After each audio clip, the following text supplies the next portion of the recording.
भारतीय संविधान का आईएएस परीक्षा में पूछा गया प्रश्न है, निम्नलिखित में से कौन सा एक भारतीय संघ राज्य पद्धति की विशेषता नहीं है? भारत में स्वतंत्र न्यायपालिका है, यह भारत की संघ राज्य पद्धति का विशेषता है। केंद्र राज्यों के बीच शक्तियों का स्पष्ट विभाजन किया गया है, ये भी सही है। संघबद्ध होने वाली इकाइयों को राज्यसभा में असमान प्रतिनिधित्व दिया गया है, ये सही है। यह संघबद्ध होने वाली इकाइयों के बीच एक सहमति का परिणाम है, ये गलत है। आइए व्याख्या देखते हैं। भारतीय संघ राज्य पद्धति की विशेषताओं में लिखित संविधान का होना, संविधान का सर्वोच्चता, शक्तियों का विभाजन, स्वतंत्र न्यायपालिका, द्विसदनीय विधायिका, राज्यों का राज्यसभा में असमान प्रतिनिधित्व, द्विस्तरीय सरकार आदि शामिल हैं। जबकि भारतीय संघ की स्थापना संघबद्ध होने वाली इकाइयों के बीच किसी सहमति या समझौते से नहीं हुई तथा भारतीय संघ में राज्यों इकाइयों को अलग होने का अधिकार नहीं है। भारतीय संविधान के अनुच्छेद 1 में उल्लेखित है कि India that is Bharat, India अर्थात भारत राज्यों का संघ होगा। बताओ विकल्प डी सही नहीं है।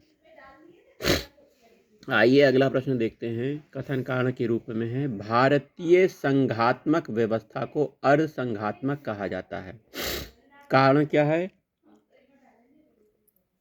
भारत में एक स्वतंत्र न्यायपालिका है जिसे न्यायिक पुनरीक्षण का अधिकार है। देखिए दोनों कथन सही हैं, कारण भी सही है, लेकिन व्याख्या भी नहीं कर रहा है, तो इसका ऑप्शन होगा, देखिए बी होगा।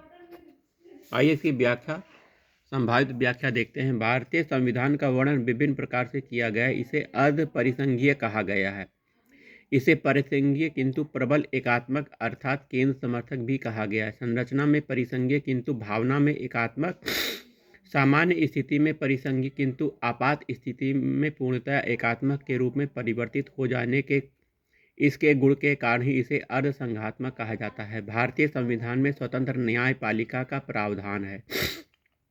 सर्वोच्च न्यायालय को न्यायिक पुनरीक्षण की शक्ति प्रदान की गई है। संविधान के विभिन्न अनुच्छेदों जैसे अनुच्छेद 13, 32, 131, 136, 141, 143, 226, 227, 245, 246, 372 आदि के उपबंध प्रत्यक्ष अप्रत्यक्ष रूप से न्यायपालिका को न्यायिक पुनरीक्षण की शक्ति प्रदान करते हैं। इस प्रकार प्रश्नगत कथन कारण दोनों सही है की व्याख्या नहीं करता है। आइए एक और प्रश्न देख लेते हैं। भारतीय संविधान अर्ध संघात्मक है। भारतीय संविधान ना तो संघात्मक है ना तो एकात्मक है, ये ए ऑप्शन सही है। फिर से इसकी व्याख्या देखते हैं। भारतीय संविधान का वर्णन विभिन्न प्रकार से किया गया है। इसे अर्ध परिसंघीय कहा गया है, इसे परिसंघीय किंतु प्रबल एकात्मक अथवा केंद्र समर्थक भी कहा गया है। इसे संरचना में परिसंघीय किंतु भावना में एकात्मक, सामान्य स्थिति में परिसंघीय किंतु आपात स्थिति आदि के दौरान पूर्णतः एकात्मक रूप में परिवर्तित किया जा सकने वाला कहा गया है। भारतीय संविधान मूलतः संघात्मक है, परंतु इसमें केंद्रीकरण की प्रवृत्ति प्रबल है। इस मत का समर्थन संविधानविद दुर्गादास बसु भी करते हैं। वस्तुतः भारतीय संविधान न तो पूर्णतः संघात्मक है न पूर्णतः एकात्मक है, इसी कारण इसे अर्ध संघात्मक कहा गया है। आइए अगला प्रश्न कथन कारण के रूप में है।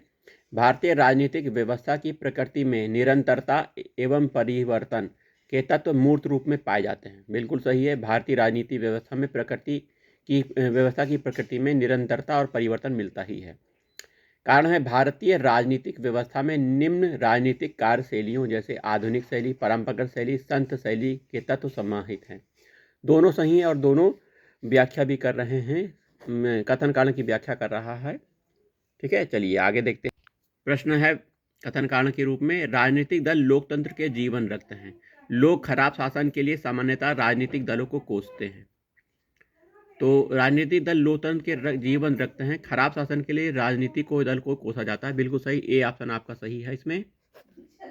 आइए इसकी थोड़ी सी व्याख्या देख लेते हैं। राजनीतिक दलों को लोकतंत्र का जीवन रक्त कहा जाता है क्योंकि राजनीतिक दल लोकतांत्रिक प्रणाली के अंतर्गत चुनाव में भागीदारी, सरकार का निर्माण, नागरिकों में राजनीतिक सहभागिता का प्रशिक्षण और अवसर प्रदान करते हैं।